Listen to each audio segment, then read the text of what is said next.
This is an elderly gentleman with pseudoexfoliation along with a very dense cataract who has been taken up for removal of the cataract along with implantation of the intraocular lens.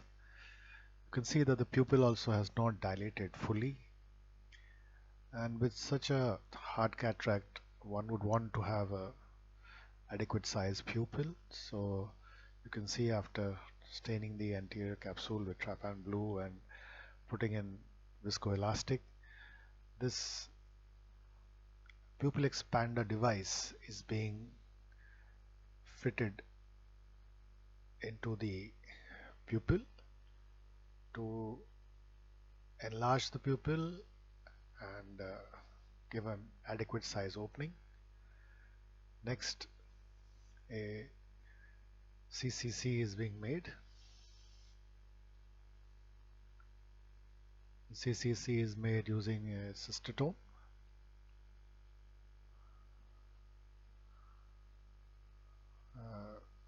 Small nick is made in the anterior capsule in the area where the CCC is deficient, and we have tried to enlarge the size of the opening. Next, hydrodissection is done in multiple quadrants and the nucleus is rotated. Visco is put in the anterior chamber and also over the cornea to give better clarity. Using a sharp chopper, the nucleus is divided or chopped. It's a direct chop. So the nucleus being chopped into multiple segments. The attempt is to get a full crack, but even if you are getting a partial crack, still we are going ahead. We will create the crack later on, but look at what is happening at the other end of the incision. There is a deficiency of the zonules, and this can happen in elderly people, and also in cases of pseudoexfoliation it is common to have zonular laxity, and we were prepared for this. So you can see that after making the side port incisions in the area where the zonules seem to be deficient, we are placing the capsule hooks. These support the capsular bag very well, and now you can see that the segment is emulsified. We've changed the chopper to a blunt one, and after holding each of these segments, the chop is completed. The crack is completed right through and through, and each of these segments is slowly emulsified. Since this is a hard cataract with a limited space in the anterior chamber, we need to fill viscoelastic again and again, basically to protect the endothelium.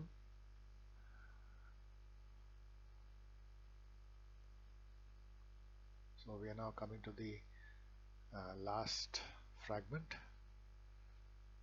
and once again you will see that we are placing viscoelastic not only in the AC but also to fill the capsular bag in order to push the posterior capsule behind and not create a PC rent. And you can also see that I am angling the chopper in such a manner that it protects the posterior capsule. So we've done with the nucleus removal. Now we are putting in the capsule tension ring. This is an injector which helps to do that very elegantly. So at this point of time we are going to implant the intraocular lens, and I decided to remove the hooks. In hindsight, I think that I should have let the hooks be there in its place, and you can see why. That because the pupil is small and the view is limited, the implantation was not as smooth as we would want it to be. But nevertheless, we achieved in the bag implantation of this intraocular lens. Now the hook is the last third hook is removed, and now we need to remove this pupillary expansion device. So disengaging it and then bringing it out, and you can see that there is some sort of a strand there. Uh, is it vitreous?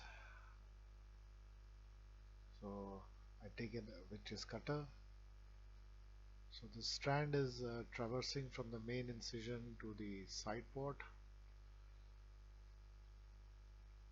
Uh, looks like vitreous, so the vitreous cutter is used to cut that, and then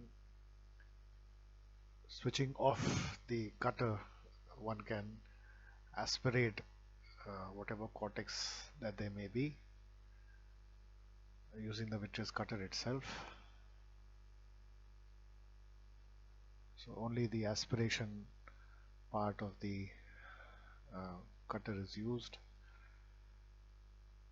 The cutting part is switched off. So it functions like a bimanual IA.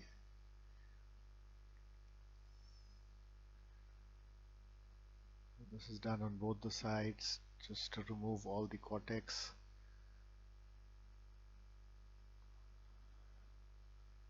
And we have come to the end of the surgical procedure and satisfied with the outcome.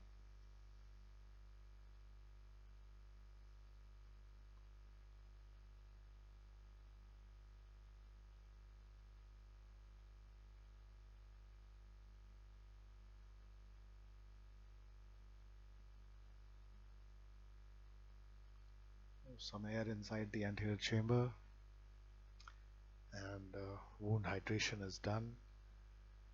All the wounds are hydrated, and